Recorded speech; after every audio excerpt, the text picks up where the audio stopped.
Hello everyone, let me introduce you to this NPTEL course History of English Language and Literature. I am Dr. Merin Simi Raj. I teach in the Department of Humanities and Social Sciences at IIT Madras. Let me give you a brief overview about the course. This course is a 30-hour course spread over 12 weeks. As the title implies, the history of English language and literature. This is going to be the story of English language and the story of English literature. And we shall be talking about both these aspects simultaneously as the course progresses. And who would be interested in this course?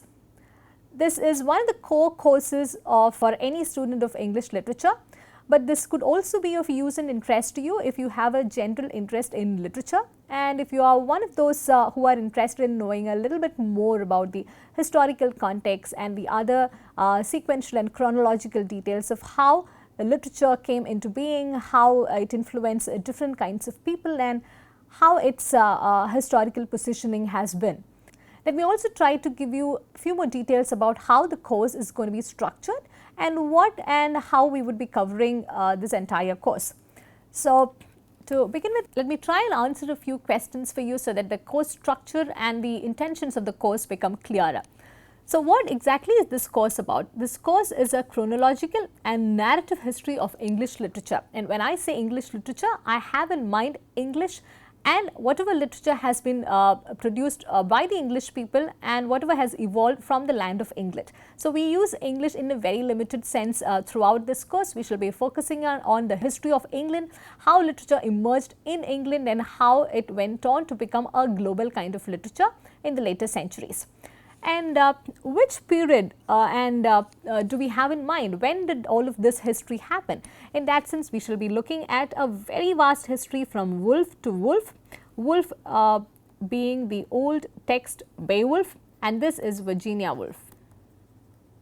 So, in that sense, we are covering a very broad history from the time of Beowulf till the time of Virginia Woolf. In that sense, the range would also be pretty broad from the Anglo-Saxons to the postmodern period. And in terms of language, we shall also be looking at the evolution of language from the Old English time till the modern English. So, how do we propose to go about this course?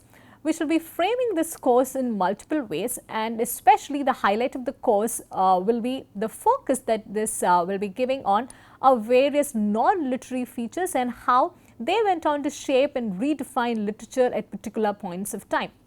So, we will be looking at religion, politics, society, culture and all other related aspects that inform the framing of society and also the framing of literature.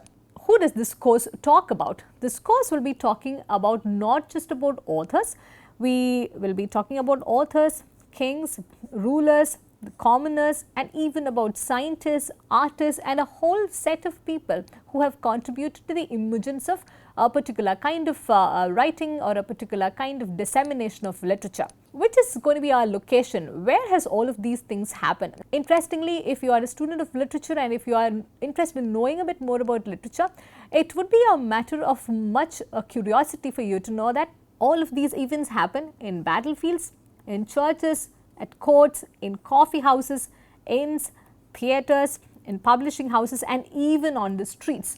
So, this is the kind of range and the kind of versatility that we shall be trying to bring into this course. And we now address the final and perhaps the most important question for you. Why is this course important for you? This course is important for you and anyone who has got an inclination towards literature, because it is very important to see the connections. It becomes all the more important to see how texts and contexts have been framed at different historical points of time, and it also enables us to see the continuity which has been built into this entire historical narrative. So, here is this course for you, History of English Language and Literature, which would try and give you a very holistic perspective of how literatures have evolved and how they have come to mark and define the ways of being itself.